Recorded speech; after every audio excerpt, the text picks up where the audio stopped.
la clase de leishmania. Una patología que tenemos en nuestro país, en la sierra, en la selva y también, ¿por qué no?, en la costa, ¿no? Porque son casos que vienen de esos lugares. Entonces, muchas veces en los hospitales vemos estos casos. La cosa es que es una patología o un cuadro, una enfermedad un tanto crónico, ¿no? El cuadro agudo que no implica la salud, no implica la vida de los pacientes, por lo menos la leishmania que nosotros tenemos, ¿no? En cambio, la leishmania que hay en el África, sí implica la vida de mucha gente, ¿no? Muy bien, entonces vamos a ver el desarrollo de esta clase, ¿no es cierto? A ver, Stephanie, ¿me pones la siguiente lámina, por favor? Muy bien, entonces, en esta primera lámina vemos cómo la Organización Mundial de la Salud, ¿no es cierto?, se preocupa por este tema porque, lógicamente, es un tema mundial y hay países en donde existe mucha leishmania, ¿no? Y sobre todo, como decía, los cuadros severos, los cuadros que se ven más en Europa, en el África sobre todo, ¿no? Y en América Latina, en el Caribe, América del Norte, el problema, como digo, es un poco más llevadero, ¿no es cierto? El cuadro es crónico, pero se complica con otras enfermedades porque el tema inmunológico quizás disminuye en estas enfermedades y se puede asociar a cuadros agudos, ¿no? Entonces hay apoyo financiero, hay apoyo epidemiológico en sí, se dictan normas de vigilancia epidemiológica, en países que necesitan apoyo técnico se brinda a partir de la ayuda mundial, etcétera, ¿no? Entonces, en donde el caso o la patología sea más intensa, ahí se acude, ¿no es cierto?, con ayuda a aquellos países. Y sobre todo, finalmente, se da dinero también para la investigación científica, ¿no? Muy bien. Siguiente, por favor. Es una enfermedad zoonótica porque, lógicamente, los animales que conviven con las personas también hacen la enfermedad y son agentes como vectores, ¿no es cierto?, hacia la producción de enfermedad en humanos, ¿no? Entonces, por eso es que se habla también de que es una zoonosis, ¿no? Y tenemos nosotros leishmaniasis cutánea y leishmaniasis o leishmaniosis mucocutánea. Son las dos patologías que nosotros tenemos en nuestro país. En otros países también, por cierto, pueden tener ambos cuadros clínicos, ¿no? En nuestro país tenemos de los dos cuadros clínicos, así que vamos a ver el desarrollo de los dos. Entonces, el ciclo de vida es digenético o heterogénico, es decir, vive alternadamente en hospederos vertebrados e insectos vectores, ¿no? Vamos a ver cómo es el ciclo biológico en esta enfermedad. Siguiente, por favor. Siguiente. La leishmaniasis cutánea y mucocutánea, como les decía, son enfermedades de alta prevalencia en áreas tropicales y subtropicales en el mundo. En nuestro país nosotros tenemos de las dos clases. 91 países del mundo son afectados por leishmania, es decir, más del 50-60% de países, ¿no es cierto?, en el mundo tienen esta patología. 24 países en América, extendiéndose del sur de Estados Unidos, de Texas hasta el norte de Argentina. Hay bastante leishmania. Mundialmente se estima que existen unos 350 millones de personas expuestas al riesgo de infección y 2 millones de casos nuevos cada año, 300.000 casos anuales de leishmaniosis cutánea y entre 20.000 y 30.000 defunciones que, como digo, no necesariamente son muertes propiamente de la enfermedad, sino que hay coexistencia de otras patologías que hacen que el paciente pierda la vida. Siguiente, por favor. Es la distribución en mapas geográficos, ¿no es cierto?, de las diferentes especies, ¿no es cierto?, de Leishmania. La Leishmania mexicana, que es la mayormente reconocida, la Donovani también, otra especie muy reconocida, ¿no es cierto?, y otras variedades que vamos a ver. Y entre ellas la peruviana, ¿no es cierto?, que nosotros tenemos, la Leishmania trópica, que también tenemos, etcétera, ¿no? Muy bien, siguiente, por favor. La enfermedad en nuestro país viene de muy antiguo.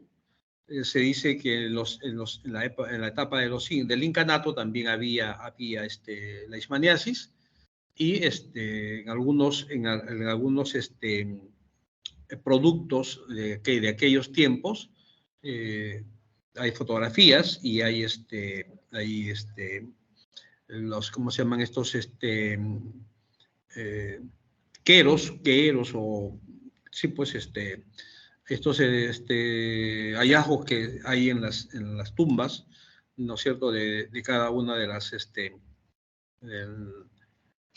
de las regiones del país. Entonces van encontrando y demuestran de que, ¿cómo se llama?, que esta enfermedad ha sido muy antigua, ¿no?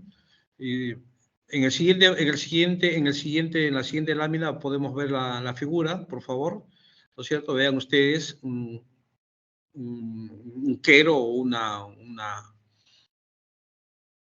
una esfinge, ¿no es cierto?, de aquellas épocas, y vean ustedes cómo está graficado, ¿no es cierto?, la imagen, no solamente de la cara, sino también del cuerpo, ¿no es cierto?, indicando que la enfermedad, ¿no es cierto?, Leishmania en aquellos tiempos también ha existido, ¿no?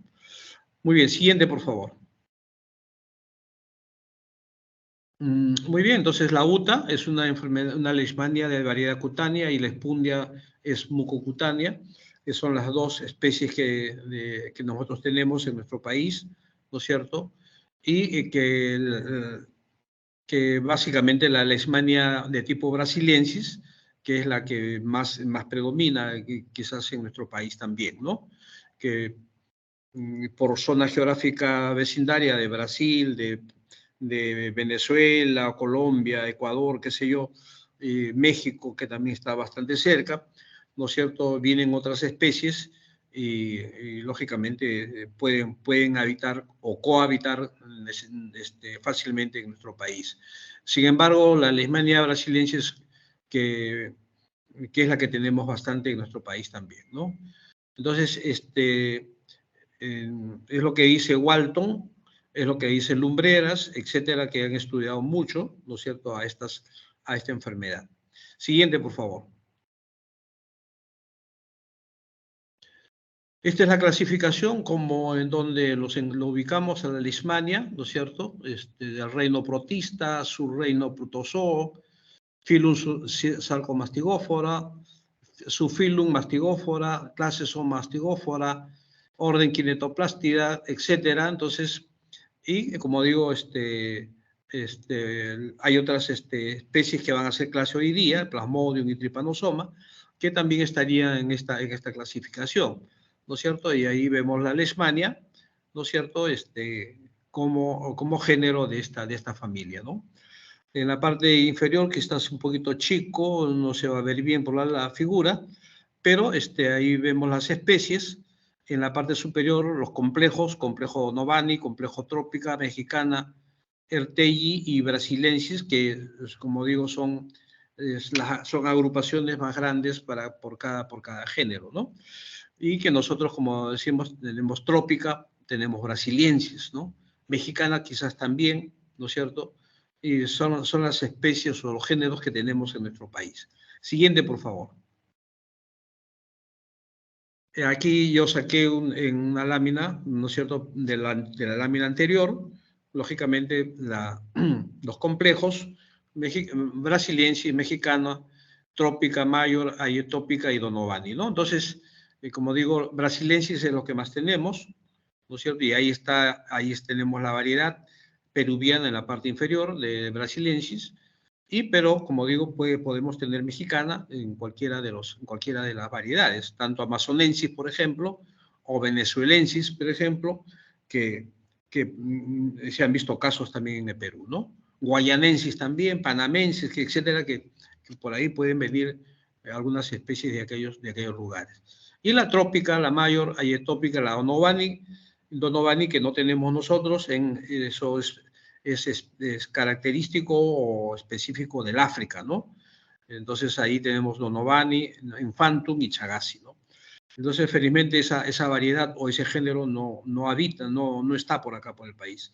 Sería un caso muy raro que tengamos en nuestro país. Sería muy rarísimo, o tendría que ser exportado, ¿no es cierto? Que el paciente haya venido infectado de allá para acá y acá en el país desarrolle la enfermedad. Que es bien raro, ¿no? Es bien raro. Siguiente, por favor.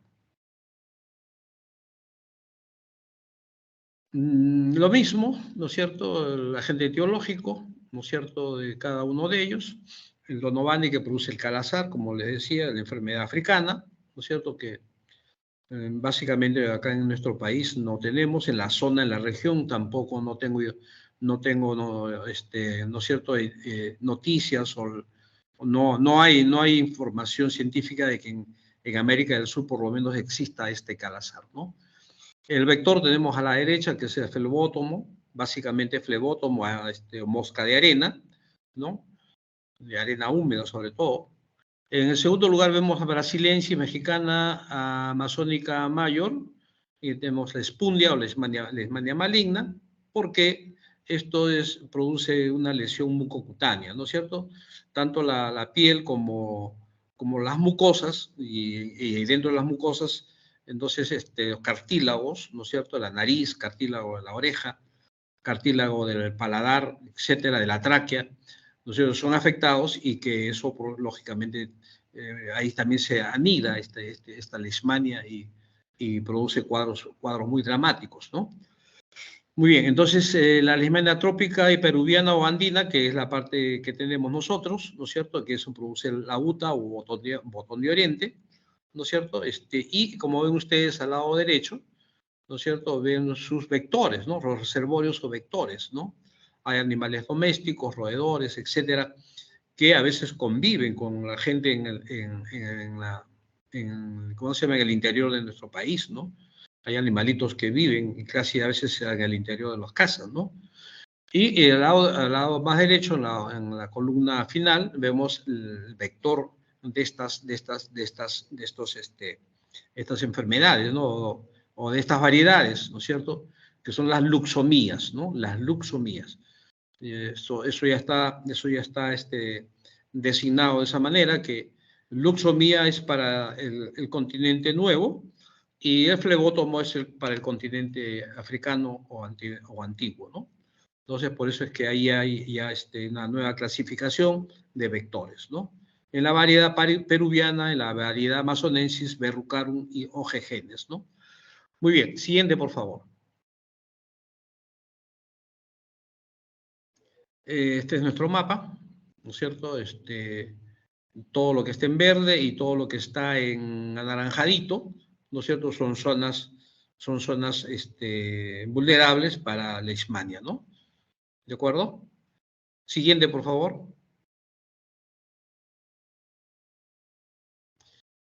Aquí tenemos por departamentos al año 2015. No he encontrado lastimosamente la información estadística en los últimos años, pero podemos tener una idea, ¿no? En qué departamentos tenemos la mayor cantidad de casuística, ¿no? San Martín, Cusco, ¿no es cierto?, Cajamarca, Piura, Madre de Dios, etcétera, etcétera, y se van un poco turnando por los puestos por años, ¿no? Entonces, ahí hay que tener un ranking actualizado. Pero son los departamentos que tienen mayoría de casuística, ¿no? Lima también, porque Lima tiene una sierra que aquí de Chosica para arriba, Santa Eulalia, ¿no? Hacia arriba, a los que les gusta ir por ahí, cuidado, porque por ahí se pueden encontrar con la luxomía, con el mosquito, y que les puede producir la enfermedad. Entonces, También tenemos casos autóctonos, ¿no? Casos propios de Lima y los casos que vienen de otros sitios, lógicamente, que vienen a tratarse o a curarse y que, lógicamente, a veces son informados como casuística de los hospitales, ¿no? Muy bien, siguiente, por favor. Muy bien, en el Perú esta enfermedad se presenta en dos formas, como hemos dicho, la leishmaniasis cutánea y la mucocutánea, ¿no? La primera de ellas está ampliamente difundida en el territorio nacional y la mucocutánea está circunscrita a departamentos de la selva baja y algunos departamentos de la zona central con región de selvas alta. El mapa de estratificación de riesgo hasta el nivel de provincias, hasta el 2017, existen provincias de riesgo de transmisión muy intensa. Ya hemos dicho, Cusco, Madre de Dios, Junín, San Martín, etcétera, y algunas ciudades propias de cada uno de ellos, la Convención, por ejemplo, en Cusco, Tambopata en Madre de Dios, Chanchamayo en, ¿cómo se llama?, Junín, Moyobamba en San Martín, etcétera, ¿no? Entonces son las ciudades que tienen mayor problema con esta patología, ¿no? Entonces, y las luxomías, como decíamos, son los vectores, ¿no? Que al momento de picar, entonces transmiten al parásito, ¿no? Siguiente, por favor. Muy bien, entonces esto es un poco el desarrollo de un mapa epidemiológico, ¿no? De la leishmaniasis, ¿no? Reservorio rural, urbano, procesos migratorios, ambiente laboral o entorno, sujetos susceptibles comprometidos con VIH, que son los más susceptibles, como decíamos, paciente con VIH de fondo, ¿no es cierto? O al revés, ¿no es cierto? Un paciente con leishmaniasis y que se infecta con VIH, entonces complica su vida y puede morir, ¿no es cierto? Zonas rurales insalubres, que es la otra causalidad, presencia del vector en humedales, que hemos dicho, la mosca en el África, en tierra húmeda, y el mosquito, la luxomía, acá en nuestro país, que vive generalmente en reservorios de agua, ¿no? En estanques de agua, ¿no es cierto?, etcétera. Igual que la Aedes aegypti del dengue, de la fiebre amarilla, que viven en los depósitos de agua, ahí se desarrollan, ¿no? Y las transfusiones a atención sanitaria. Pacientes que tienen leishmania no pueden donar sangre, ¿no? Entonces, porque a través de la transfusión sanguínea se puede transmitir esta enfermedad. Muy bien, entonces son algunos aspectos epidemiológicos importantes que tienen que ustedes entender. Siguiente, por favor. Muy bien, estos son los factores condicionantes socioeconómicos, malnutrición, movilidad de la población, cambios ambientales, cambio climático. Sobre todo el cambio climático hoy en día, ¿no es cierto?, que nuestro país también está sufriendo mucho, ¿no? Tenemos el niño, la niña, etcétera. Y eso hace que también los insectos se movilicen, ¿no? No solamente la población se moviliza, sino también los insectos.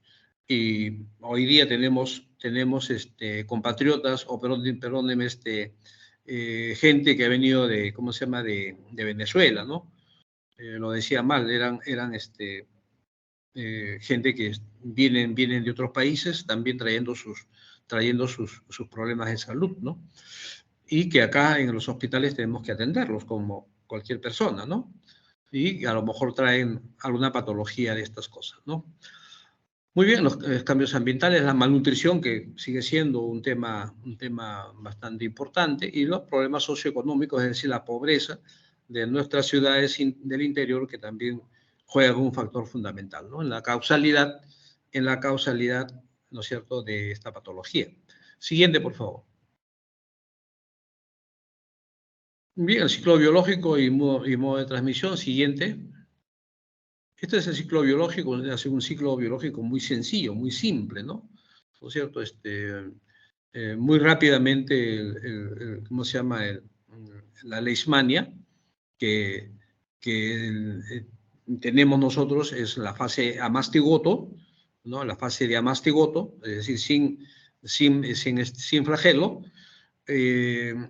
pasa ¿cómo se llama?, al vector, ¿no es cierto?, como promastigoto, que es aquella que tiene su flagelo en la parte superior, en el número 8, y estos en el interior de la luxomía o de la mosca, ¿no es cierto?, hacen su división, su crecimiento, y esto cuando ingresa, cuando el mosquito pica a la persona, en el macrófago pierde la colita, pierde la colita, ya no es promastigoto, se vuelve amastigoto. Entonces, los dos ciclos o las dos fases en este parásito, leishmania, solamente amastigoto y promastigoto, ¿no es cierto? Y bueno, y después ya hace su ciclo, ¿cómo se llama?, de parasitemia, ¿no es cierto?, al interior de nuestro organismo, ¿no es cierto? Y el parásito se va a ubicar en los sitios, en los lugares más apropiados para él, ¿no? Eso no quiere decir que al interior de nuestro organismo, es decir, en el hígado, el riñón, pulmones, etcétera, ellos no puedan también estar parasitando, ¿no? Sino que son evidentes en la piel, que es la piel, los que hacen efecto de piel, y en las mucosas, lo que hacen efecto también en mucosa, ¿no? O mucocutánea, como se le llama, ¿no? Entonces, muy bien, entonces eso se evidencia en algunas fases, o mejor dicho, las fases se evidencian en la sangre, ¿no es cierto? En la sangre del paciente se hace un frotis, vamos a ver luego, para hacer el diagnóstico, ¿no? Y ahí ven ustedes en el número 3, ¿no es cierto?, en el número 3 o en el número 4, que cuando se hace el frotis en la lámina y se tiñe con coloración de Roy o de Jensen, ¿no es cierto?, se puede observar en el microscopio, ¿no es cierto?, los parásitos, ¿no? Y ahí eso es diagnóstico parasitológico, ¿no? Entonces, muy bien, entonces eso es ¿cómo se llama?, más o menos la explicación de lo que es el ciclo biológico de esta enfermedad. No es difícil, es muy sencillo, ¿de acuerdo? Siguiente, por favor. Muy bien, es lo mismo la fase en el humano, en la parte superior, y la fase en el flebótomo o en la luxomía, en la parte inferior, ¿no?, que es lo que hemos explicado. Siguiente, por favor. El modo de transmisión, que es importante, ¿no es cierto?, acortar la cadena epidemiológica, que es importantísimo, ¿no es cierto? El modo de transmisión silvestre, en el campo, peridomiciliario o laboral, los lugares que están cercanos a donde hay estos mosquitos, ¿no es cierto? Es que hay que proteger las casas, ¿no es cierto? Hay mallas protectoras, ¿no es cierto?, con mallas que contienen antiparasitario para matar al parásito, y en los centros de trabajo también, ¿no? Poner en las ventanas, en las puertas estos mosquiteros, ¿no? Y cuidar al enfermo humano, porque el enfermo humano se vuelve, cuando la persona está enferma, se vuelve como reservorio, ¿no? Entonces viene un mosquito que está sano, al picar al paciente enfermo se lleva el parásito, ¿no? Y ese mosquito está transmitiendo, está picando a otras personas y continúa el ciclo biológico, ¿no? Muy bien, entonces sí, el problema vertical con madre e hijo, la mamá que tiene esta patología puede infectar a su feto, ¿no? Entonces, muy bien, la transfusión de sangre o agujas infectadas, como habíamos dicho, que eso no debe suceder, ¿no? Muy bien, siguiente, por favor. Ya hemos visto el ciclo selvático, bosques vectores humanos, ciclo doméstico rural, también en los niños, en las personas en la casa, etcétera, y ciclo urbano en la ciudad, ¿no es cierto?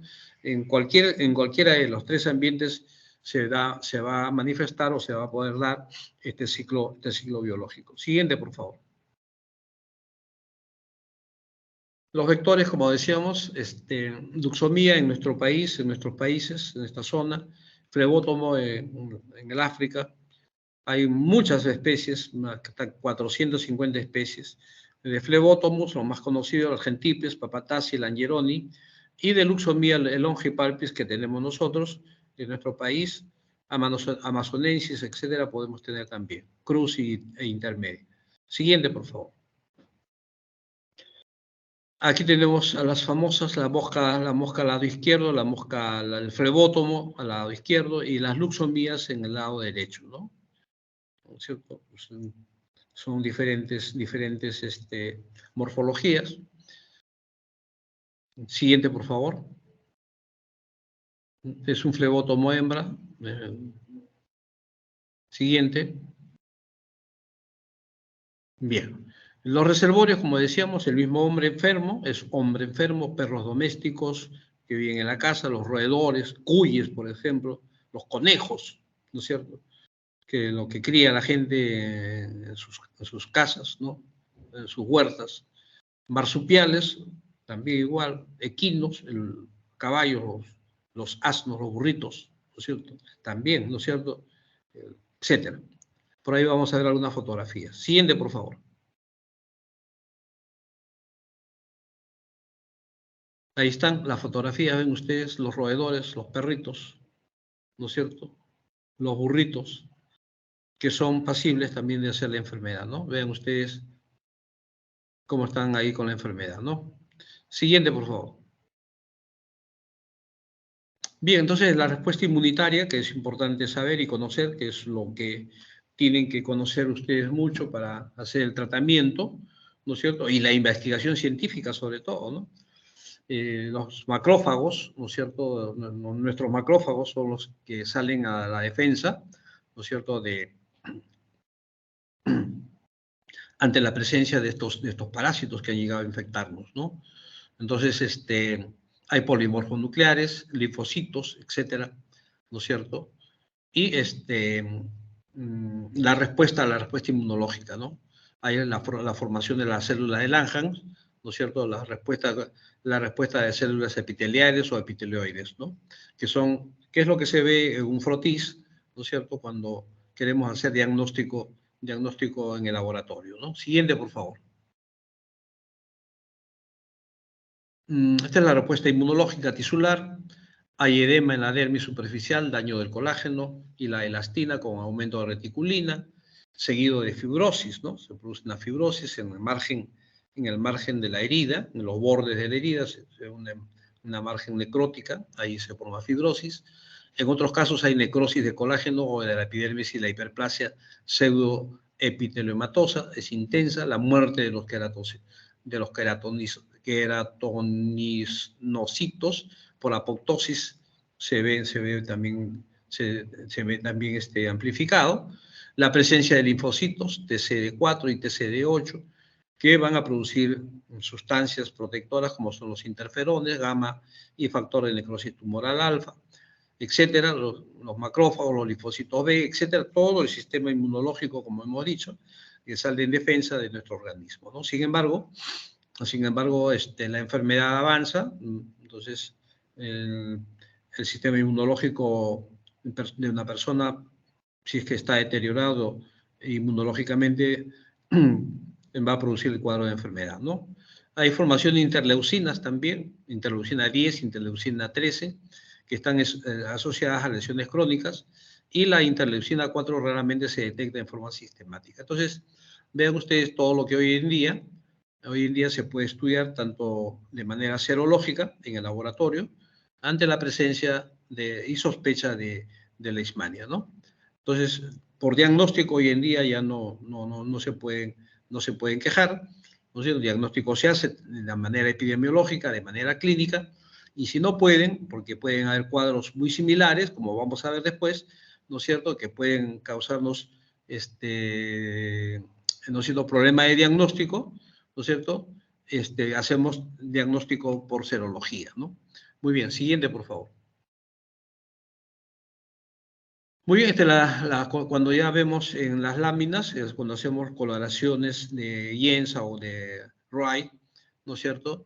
Vemos en la lámina coloreada que existe en los laboratorios, cuando vayan a hacer la práctica, ahí lo van a observar. Se ve muy bonito, se ve muy, muy claro, ¿no es cierto? Ahí está la fase a mastigoto, en el lado derecho, lo vemos en la foto ya en la lámina coloreada, y en la otra lámina del lado derecho que vemos el promastigoto, ¿no? Vemos como ya esta fase tiene una colita, ¿no? Un flagelo, ¿no? Un flagelo en la porción terminal, ¿no? Entonces, muy bien, entonces son las dos formas que se evidencian para el diagnóstico de leishmania. Siguiente, por favor. Acá vemos nuevamente el frotis, las coloraciones, vean ustedes las fases de amastigotos, ¿no es cierto? Los macrófagos, algunos de ellos están reventándose porque, lógicamente, la multiplicación interna de este parásito hace que se rompa, ¿no es cierto?, el macrófago y salen hacia el exterior y ahí se evidencia cuando hacemos la coloración, ¿no? Muy bien, siguiente, por favor. Siguiente. Bien, entonces los aspectos geográficos epidemiológicos, hemos dicho los Andes y valles interandinos, 600 metros a 3.000 metros sobre el nivel del mar, ¿no es cierto? Por eso decía en Lima, acá en Lima, la zona alta de nuestra ciudad limeña es Chosica, por decir algo, Canta también, que tiene altitud mayor de 600 metros, ¿no? Y por ahí están pululando, están viviendo estos insectos, ¿no? Amazonas, Ancash, Madre de Dios, Jaén, Huánuco, Sierra de Lima, como decíamos, ¿no es cierto? Tenemos presencia de estos insectos. Ustedes que les gusta ir de fin de semana por esos lugares, tengan cuidado. Siguiente, por favor. Este es para la leishmania cutánea. Vean ustedes el niñito en su pómulo, ¿no es cierto? Básicamente el pómulo y quizás zonas aledañas. Ahí está bien, muy bien. Vean ustedes la lesión, ¿no? Esa lesión es crónica, ¿no? Va a ir creciendo, se puede perforar, ¿no es cierto? Y lógicamente es una lesión muy, muy difícil de curar, ¿no? Habría que primero erradicarle la enfermedad y después, si se puede hacer una cirugía plástica, ¿no es cierto? Habría que hacer una reconstrucción de la zona, ¿no? Porque queda muy feo, ¿no es cierto? Queda muy marcado. Hay personas que ustedes lo van a ver, ¿no es cierto? Tienen ahí una cicatriz muy fea en la cara, en el brazo, en el hombro, etcétera. Muy bien, siguiente, por favor. Esto es en las manos, en las extremidades, en las piernas. Vean ustedes las lesiones crónicas, ¿no? Es una lesión muy, muy fea, y esto, como digo, si ya está curado el paciente, ya no tiene problema de leishmania, lo que quedaría sería hacerle una reconstrucción, una cirugía reconstructiva, ¿no? Muy bien, siguiente, por favor. En la selva alta y baja tenemos la llamada espundia, ¿no es cierto? La llamada enfermedad mucocutánea, ¿no? Los aspectos epidemiológicos, la zona geográfica, ¿no es cierto? Menor a 2.000 metros sobre el nivel del mar, Madre de Dios, y la selva baja sobre todo, selva alta también, ¿por qué no? Loreto, Cusco, Huánuco, Junín, que tienen zonas selváticas, ¿no es cierto? Zonas de selva, ceja de selva, ahí hay mucho de esta patología, ¿no? Yo diría que toda la población está expuesta, tanto jóvenes como adultos, no hay una población propia para la enfermedad, ¿no? Como hemos visto en la fotografía del niño, por ejemplo, ¿no? Muy bien. Siguiente, por favor. Vean ustedes, aquí la mucocutánea sí afecta a los cartílagos, ¿no? Vean, esta persona en la parte inferior de la nariz ha perdido el tabique nasal y está perdiendo también la parte superior del maxilar superior, ¿no? Entonces vean ustedes la perforación que existe. Entonces, pacientes vienen con estos problemas de dicción, ¿no? Cuando quieren hablar no se escucha, no pueden, ¿no es cierto? Vean ustedes el paladar blando de la siguiente fotografía está perforado, ¿no? Y eso, cuando llega a las cuerdas bucales, pierde la voz el paciente, ¿no? Siguiente, por favor. Entonces, muy bien, entonces regresamos a la leishmania cutánea, ¿no es cierto?, que ya hemos visto, ¿no es cierto?, son cuadros muy localizados. Siguiente, por favor. Vean ustedes estos cuadros que son mucho más agresivos, es leishmania cutánea, y podríamos hacer una confusión de diagnóstico, ¿no?, con tuberculosis de piel, con lepra, por ejemplo, o alguna patología de hongos, hongos subcutáneos, por decir, ¿no? Paracoccidiomicosis, etcétera. Entonces podemos confundir el diagnóstico, ¿no? Y si viene de la selva, entonces en esa zona hay muchas de estas cosas que yo he mencionado, y no es más que es una leishmania. Entonces aquí tendríamos que recurrir, si no tenemos experiencia de ver estos cuadros clínicos, ¿no es cierto?, de manera muy continuada, porque muchos trabajamos en Lima y no llegamos a ver estos casos, ¿no es cierto?, pero los que trabajan allá en la selva sí están más acostumbrados a ver estos casos a diario, y entonces para ellos no es problema de diagnóstico, ¿no? Pero a veces los encontramos por acá por Lima y nos crea problema de diagnóstico. Y entonces para ello sí tenemos que hacer pruebas serológicas, ¿no? Siguiente, por favor. Muy bien, entonces esto ya es leishmania de escala SAR, ¿no? Esta escala SAR, leishmania visceral, leishmania donovani, ¿no? Entonces, como yo digo, esto no tenemos nosotros en el país.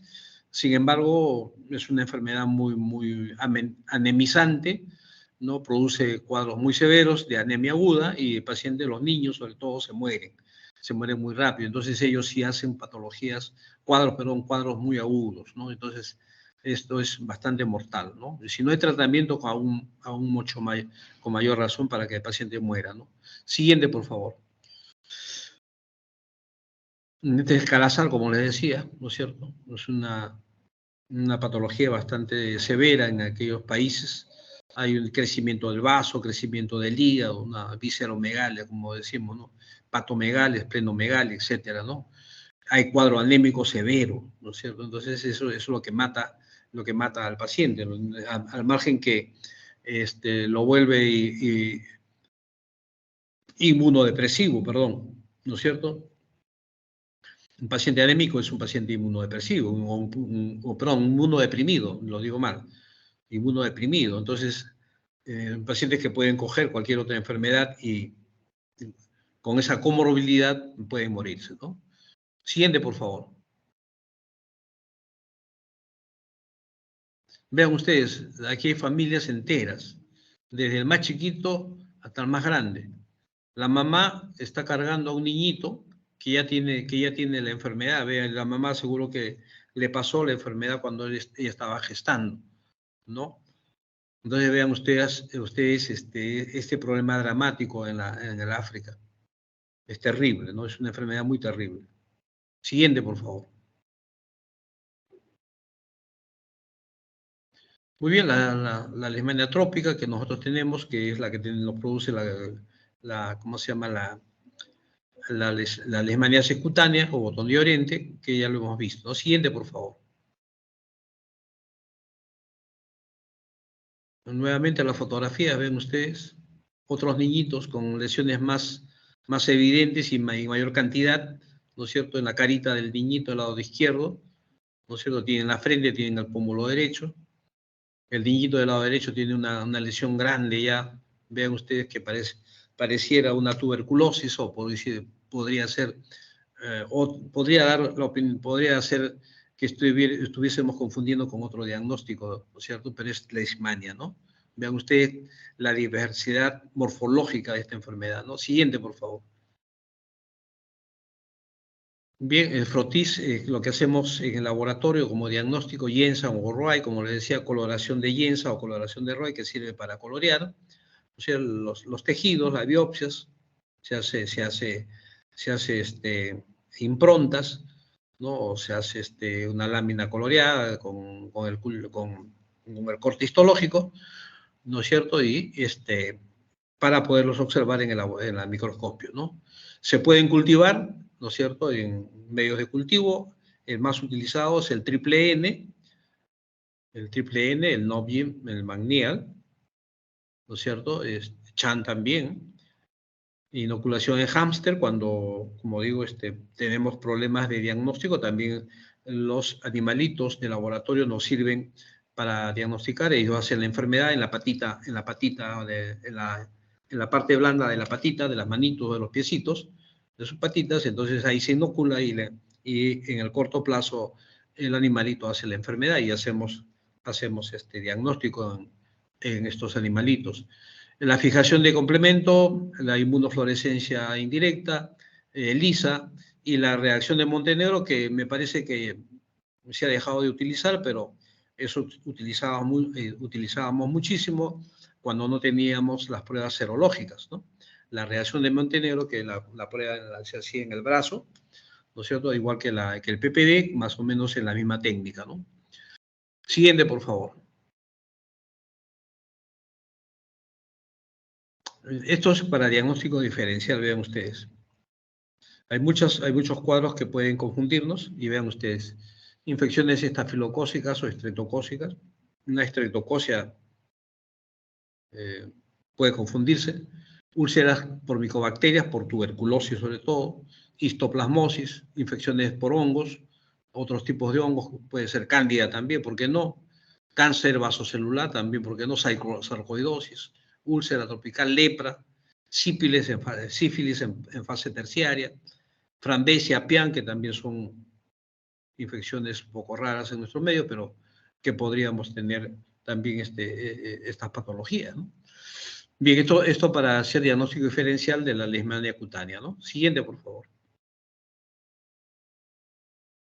Este es el diagnóstico diferencial para la leishmaniasis mucocutánea, cuadros alérgicos, paracoccidiomicosis, otras micosis profundas, estomatitis gangrenosa, linfoma, lepra, sarcoidosis, ¿no? Muy bien, siguiente, por favor. El tratamiento, felizmente, el Ministerio de Salud de nuestro país da el tratamiento básico, el esquema básico que se utiliza para el tratamiento de esta enfermedad, ¿no es cierto? Y cuando ya el paciente se hace resistencia, también entonces pasa a una segunda fase, ¿no? Entonces, porque parásito es resistente a estos medicamentos. Segunda cosa es que estos medicamentos son muy tóxicos, tanto a nivel hepático como a nivel renal. No son hepatotóxicos, y son nefrotóxicos, son neurotóxicos, son cardiotóxicos, cuando no tenemos cuidados en la dosificación. Entonces, vamos a tener cuidado cuando administremos esta dosis, que no podemos pasarnos de la dosis total, ¿de acuerdo? Entonces, aquí hay que tener mucho cuidado. Los que van a ser infectólogos, entonces van a dominar mucho bien estos temas. Y bueno, el internista también, antiguamente manejábamos nosotros ¿cómo se llama? Estos medicamentos, ¿no es cierto? Y teníamos que tener controles permanentes o cada semana de la función hepática, de la función renal, etcétera, ¿no? De un trazado de electrocardiografía para el corazón, etcétera, ¿no? Muy bien, tenemos los antimoniales pentavalentes, el antimoniato de hemoglobina, el estivogluconato de sodio. Número 2, desoxicolato de anfotericina B, que eso se utiliza básicamente para casos de resistencia. La anfotericina B, ¿no es cierto? La paromomicina, que también es un buen antiparasitario, que es una aminocidina, es un antibiótico, un aminoglucósido. El isetionato de pentamidina, que también se utiliza bastante. La miltefosina, que es uno de los últimos medicamentos que tenemos. Y los antimicóticos, ¿no? El ketoconazol, el fluconazol, itraconazol, que también ayudan, ¿no es cierto? Y muchas veces van asociados, ¿no? Muchas veces van asociados para cada caso clínico, si es que así lo amerita, ¿no? Y entonces hay que saber la dosificación y la manera de utilizarlo, ¿de acuerdo? Porque es un tratamiento a veces crónico, que hay que estar muy, ¿cómo se llama? Muy pacientemente viendo la evolución del paciente, ¿no? El tema es que a veces el paciente regresa, ¿no es cierto?, a su ambiente ecológico, ¿no? Y es un ambiente ecológico infectado. Y el paciente por un lado se está tratando y por otro lado se está infectando nuevamente. Entonces, el ciclo nunca se ha roto, el ciclo epidemiológico no se ha terminado. Entonces ahí tenemos el problema, ¿no? Siguiente, por favor. Bien, de primera línea, como decíamos, eso es el tratamiento que nos da el Ministerio de Salud, los antimoniales pentavalentes, el estivogluconato de sodio y el antimoniato de N-metilglucamina, que eso es lo que nos da ¿cómo se llama? El Ministerio de Salud. Los de segunda línea, cuando a veces hay resistencia, ¿no es cierto? Y para casos severos, anfotericina B, pentamidina, aminocidina, ¿no? Y en pacientes embarazadas hay que utilizar este tipo de anfotericina B liposomal, ¿no? Anfotericina B liposomal o hacer un tratamiento con termoterapia, es decir, ¿cómo se llama? Cauterizar las heridas, etcétera, ¿no? Pero también hay que dar tratamiento, ¿no? Siendo sistémico, ¿no? Siguiente, por favor. Bien, son las dosis, las dosificaciones por kilo de peso, vean ustedes. Hay dosis máxima, vean ustedes en la tercera columna. No se debe pasar de esa dosificación porque al pasarse de esa dosis ya estaremos creándole problemas a nuestro paciente, ¿no? O cardiotoxicidad, patoxicidad, problemas en el riñón, etcétera, ¿no? Entonces, tengan cuidado, ¿no es cierto?, de dar la dosificación. Ahí está la dosis diaria que se tiene que dar, ¿de acuerdo? Muy bien, ¿y por cuántos días, no? Por 10 días, por 20 días, que son los ciclos de tratamiento, ¿de acuerdo? Muy bien, siguiente, por favor. Bien, ya es un problema que nosotros tenemos a nivel país, ¿no es cierto? Es una enfermedad endémica, o sea, por momentos se puede ser un poco epidémico, pero más es endémico, ¿no es cierto?, en las zonas, que hemos dicho, ¿no? Y que, como decíamos, las comorbilidades con otras enfermedades pueden existir, tuberculosis, por ejemplo, VIH, etcétera, ¿no es cierto?, otras patologías. Siguiente, por favor. Bien, aquí ven ustedes las zonas que a ustedes les gusta veranear o ir a pasear, ¿no es cierto?, que muchos lugares están cerca de Lima, como decíamos, acá en la Canta, por ejemplo, un poquito más arriba de Canta, Santa Eulalia hacia arriba, Guarochirí, también igual. Siguiente, por favor. Son zonas muy bonitas, por cierto, para ir a pasear y ir a conocer. Esto me parece que es Huánuco, no logro ver el nombre, pero parece ser una ciudad muy bonita. Siguiente, por favor. Vean ustedes, esto me parece que es Chanchamayo, La Merced. Siguiente. Igual es la Selva Baja, me parece que esto es una zona de Madre de Dios, por la selva, o Iquitos quizás.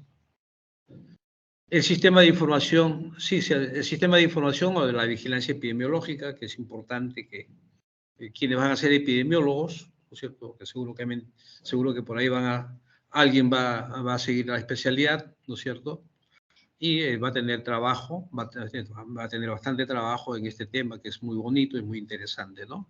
Hacer los controles, los cercos epidemiológicos, ¿no es cierto? Que es muy bonito, tanto a nivel local, regional, nacional. Siguiente, por favor.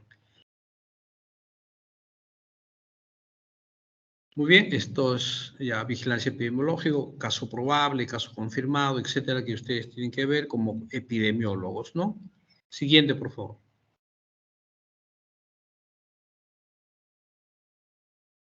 Muy bien, entonces, conducta frente a un caso sospechoso, la investigación clínica, epidemiológica, métodos auxiliares de diagnóstico, se confirma el diagnóstico, el tratamiento, se sigue mensualmente, cura clínica hasta 3 meses después del término del esquema terapéutico. Es lo que indica la entidad esta de FUNASA, que es de Brasil, ¿no? Siguiente, por favor. Muy bien, investigación epidemiológica nuevamente, etcétera, que es lo que hemos hablado. Siguiente, por favor.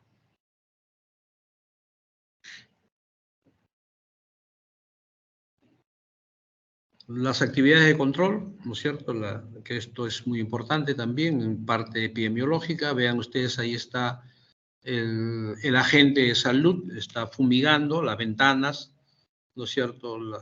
Creo que hay una malla metálica ahí en la ventana, lo está fumigando para que cuando el mosquito llegue por ahí a pararse, muera, ¿no es cierto? Absorber ¿cómo se llama? El veneno, etcétera, el mosquito se muere, ¿no? Desde la parte superior de las puertas también, en la parte inferior, vean ustedes, hay trampas, ¿no es cierto? Especie de trampas, ¿no?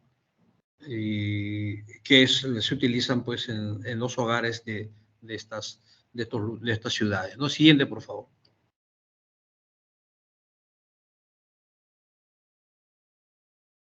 Muy bien, son las ciudades que hemos dicho. Creo que el lado derecho superior me parece que es Santa Eulalia. Me parece. Siguiente.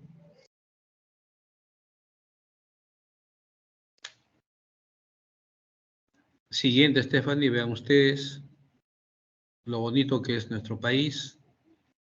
Capacitación técnica, educación sanitaria, la comunidad, distribución de insumos como controles indirectas, ¿no? Siguiente, por favor.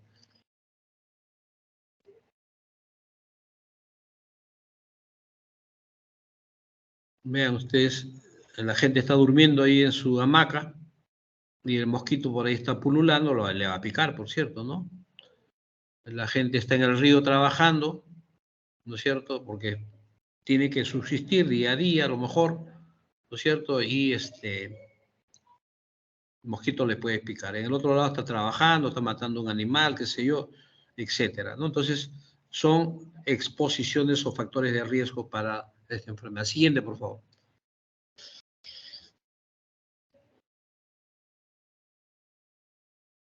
Muy bien, siguiente. Bien, si prevenimos, no llegaremos a esto, ¿no? Vean ustedes, es una leishmaniasis cutánea. Esa es una leishmaniasis cutánea, como la que habíamos visto en la lámina también anterior, ¿no? Vean ustedes cómo está todo deformado su rostro, ¿no? Siguiente, por favor.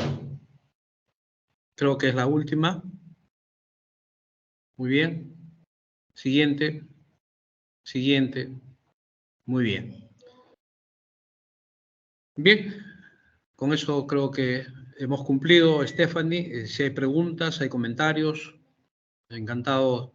Tenemos minutos todavía para compartir. Siguiente, por favor. Sí, doctor. Al parecer no hay preguntas. No ha levantado su manito. Adelante. No, no hay preguntas, doctor. Sí, no ha levantado su manito. Gracias, Stephanie. Cuando tengamos otra clase, me avisas, por favor. Sí, doctor, muchas gracias. Muchas gracias a ustedes por su audiencia. Buenas tardes. Gracias. Buenas tardes, doctor. Hasta luego. Gracias, doctor. Gracias, doctor. Muy buenas tardes, muchachos. Gracias. Buenas tardes.